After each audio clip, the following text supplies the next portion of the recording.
temos aqui uma boa notícia. O Instituto de Pesquisas Ecológicas, IP, conseguiu plantar 1 milhão de mudas de árvores nativas da Mata Atlântica na região do Pontal do Paranapanema, que fica aqui no extremo oeste aqui do estado de São Paulo, no primeiro semestre deste ano, através de um projeto de restauração florestal denominado Corredores de Vida. A gente vai falar sobre esse assunto e outros mais com Wagner Ribeiro, professor do Departamento de Geografia da USP e do Programa de Pós-Graduação em Ciência Ambiental. Oi, Wagner, bom dia, seja bem-vindo. Bom dia, Marilu, bom dia quem nos acompanha. Bom, essa notícia é uma notícia boa, né, Wagner? A gente tem aqui a informação de que esse Instituto de Pesquisas Ecológicas, IP, já plantou 5,5 milhões de árvores nativas na Mata Atlântica, no Pontal do Paranema, no Paranapanema, né, em mais de 2 décadas de atuação. Bom, são vários aí os benefícios gerados por essa restauração florestal, né, Wagner? Não há dúvida, Marilu, o IP está já consagrado, né, com uma experiência muito importante nessa faixa do litoral, do interior do estado de São Paulo, né, Pontal, nós estamos exatamente do lado oposto ao litoral, quase ali divisa, enfim, do estado, e é uma área muito importante, porque nós tivemos ali um processo muito intenso, né, de desflorestamento, basicamente para a introdução de pecuária, é também uma área consagrada também como de luta, né, do movimento sem terra, pelo acesso à terra. Então é uma área interessante em vários aspectos, né? Você tem uma recuperação ambiental, mas tem também a possibilidade de incremento de uma ação social a partir desse reflorestamento, né? E o IP, como atua há mais de 2 décadas nessa área, ele já conseguiu, inclusive, reconhecimento internacional muito importante, Marilu. Nós tivemos aí já pesquisadores de vários países, né, Espanha, entre outros, e já foram verificar em loco, né, toda essa importante iniciativa que o IP maneja, né, já há alguns anos. E em termos ambientais, a gente poderia ressaltar pelo menos 2, né? O primeiro, é evidente que quando essa floresta está crescendo, né, essas mudas estão crescendo, elas vão capturar carbono, portanto ajudam a combater o aquecimento global, isso é muito importante, e ao mesmo tempo eles estão tomando cuidado, né, de recuperar essas áreas a partir de espécies originais, enfim, são mudas que ocorriam na área, né? Isso tem gerado uma recuperação também de toda a biodiversidade que ocorria na área. Isso é um ganho ambiental extraordinário, muito importante, né? Porque você passa a ter novamente um ambiente adequado para que tanto as plantas quanto principalmente os animais, né? Aves, inclusive, possam ter aí de novo um habitat adequado à sua reprodução, né? E aí tem um terceiro ganho também, que não é ambiental, mas ele é social e é não menos importante, né? Que é toda uma gama de atividades que você passa a gerar para a recuperação ambiental, né? Então, você passa a ter aí, desde negócios como, por exemplo, plantar muda, né, e produzir as mudas, né?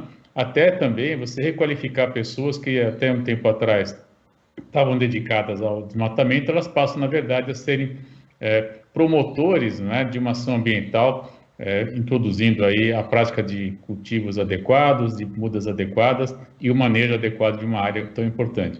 Esse projeto Corredor da Vida que eles desenvolvem lá, ele tem também um ganho extraordinário, Marilu, porque eles estão tomando cuidado de inicialmente plantar junto às margens dos rios, né? Então recuperando também a chamada mata ciliar, que tem um papel destacadíssimo, porque ela ajuda a proteger toda a faixa onde o rio está percorrendo, né, diminuindo a erosão e conservando também as margens do rio. Então, tem também esse ganho ambiental muito importante. É uma ação extraordinária que nós temos que, de fato, comemorar. Num cenário tão adverso, né, uma notícia como essa é muito importante e temos que ressaltar.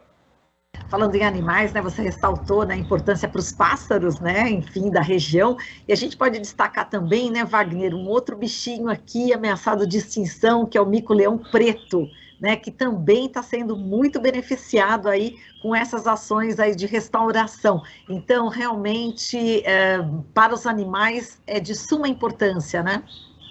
Não há dúvida, à medida que você amplia a área florestada, você está promovendo aquilo que a gente chama de integração dos chamados resquícios de Mata Atlântica, né? A gente sabe que tem áreas preservadas, ainda bem, mas elas estão isoladas, né? Então você passa a promover corredores de integração, então você, é claro, analisa primeiro toda a área, né, e vai propondo essas áreas de integração a partir do plantio de mudas. Então, na verdade, você está aumentando a possibilidade de reprodução dessas espécies, oferecendo uma área maior para que elas possam se reproduzir, né?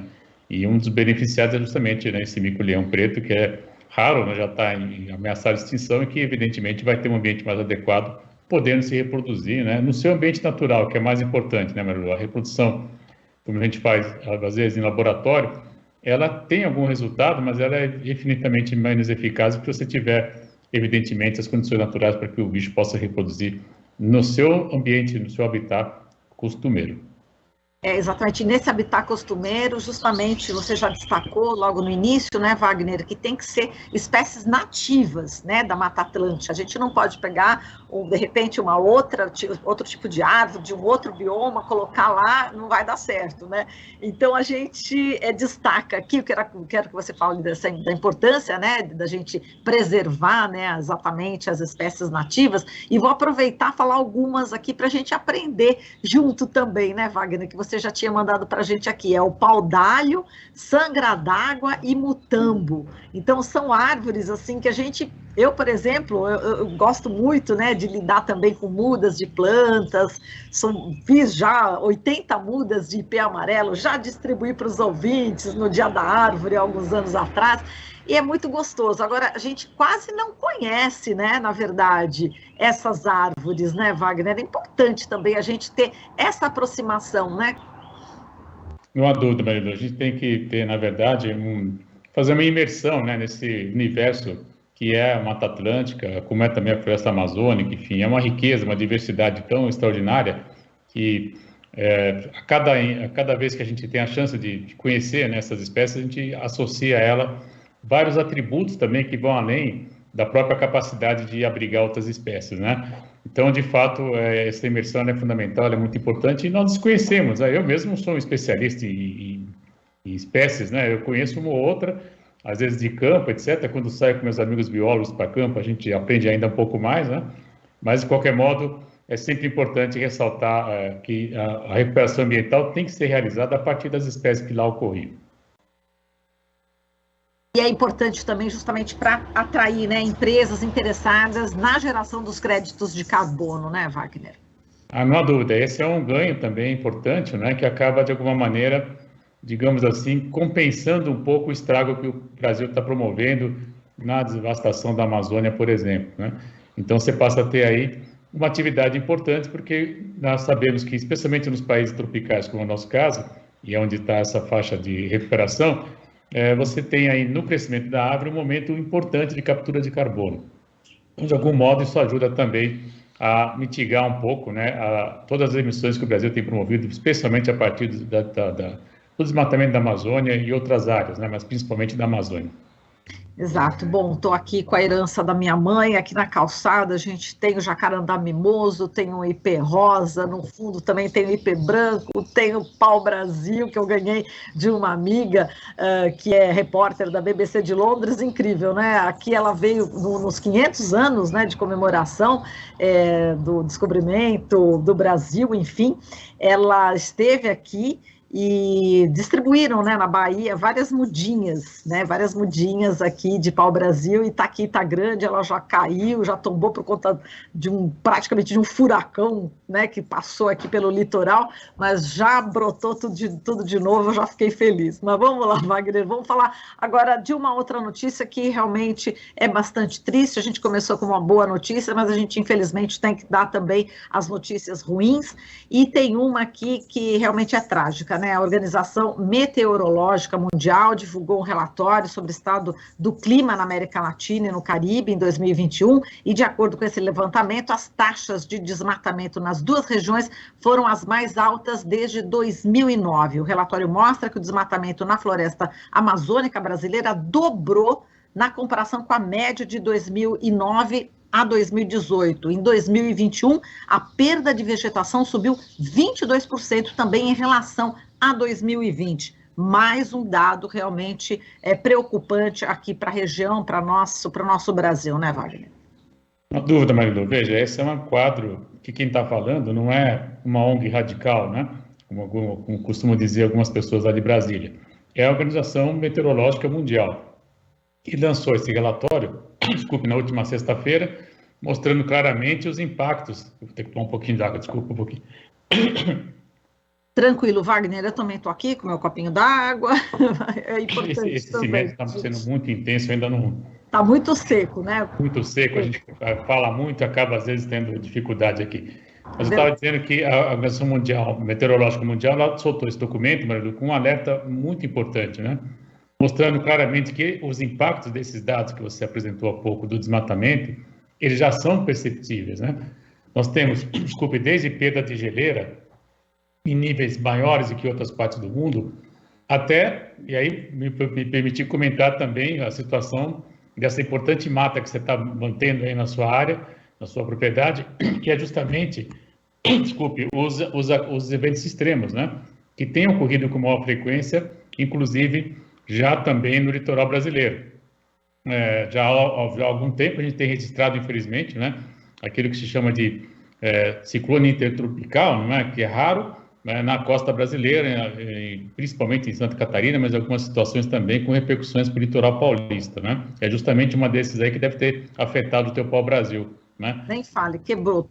Imagina. Não, e dá uma dor, né? Você vê uma árvore tão frondosa e potente, né? E é algo que você não tem controle. A árvore está saudável, né? Mas você tem um vento tão intenso, evidentemente ele vai promover esse tipo de ação, de resultado, infelizmente, né? E as consequências são outras além dessas, Marilu. Já esse mesmo documento ele aponta claramente que áreas como, por exemplo, o norte do México, né, o norte do Chile, norte da Argentina e grande parte do centro-oeste brasileiro estão sofrendo com secas além do esperado, né? São momentos que a gente vivenciou recentemente, a chamada, entre aspas, crise hídrica, né? De fato, né, a gente tem aí consequências também da oferta de chuva, porque nós já falamos várias vezes, sempre é bom lembrar, o desmatamento diminui toda essa capacidade de transporte que a Amazônia tem, de água lá da Amazônia para o sul, sudeste do Brasil, inclusive para outras áreas da América do Sul também.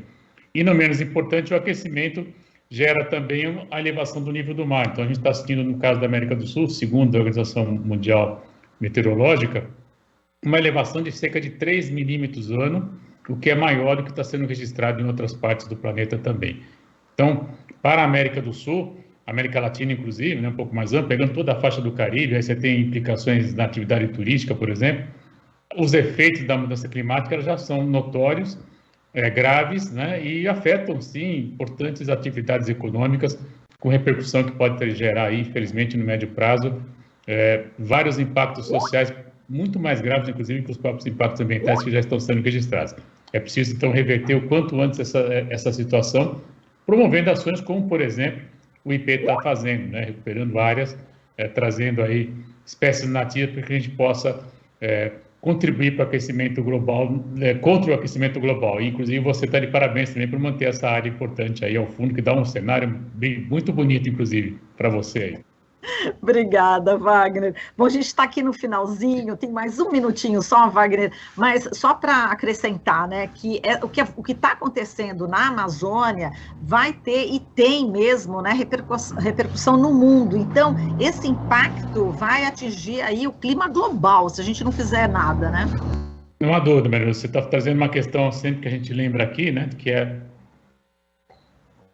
hoje está difícil realmente, desculpe, que é justamente esses serviços ambientais que a Amazônia oferece, né, na escala global, ela de fato é hoje um grande depósito de carbono, né? Se você desmata, evidentemente você está devolvendo esse carbono para a atmosfera no momento que nós temos que diminuir as emissões. Então, ele vai de fato afetar drasticamente toda a dinâmica, né, dos processos biogeoquímicos, inclusive levando mais gás para a atmosfera, evidentemente promovendo mais aquecimento. Isso tem implicações diretas na elevação do planeta como um todo. Aí está muito além, inclusive, da nossa escala regional, né? Já vai para a escala internacional, global, eu diria, inclusive, certamente. E os estudos hoje confirmam isso claramente, né? Você tem uma ideia, tem projetos, inclusive, envolvendo o Brasil, felizmente, muitas vezes em situação de liderança, que foram instaladas torres, né, de medição de temperatura, direção de vento, etc., e esses documentos, né, esses dados já estão operando há mais de 20 anos. Então, o que está sendo dito hoje já não é mais achismo, né? Já tem muita base científica que fundamenta esse tipo de situação. Portanto, é necessário, sim, ações rápidas para reverter esse quadro, Marilu. E aí, além de desmatar, promover recuperações diárias a partir de espécies originais. Tudo bem, Wagner, a gente agradece aqui essa conversa com você, sempre muito boa. Muitíssimo obrigada e até a próxima semana. Beijo para você. Até a próxima.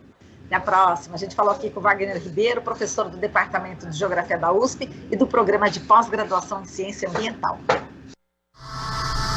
Estamos apresentando Jornal Brasil Atual. As notícias que os outros não dão.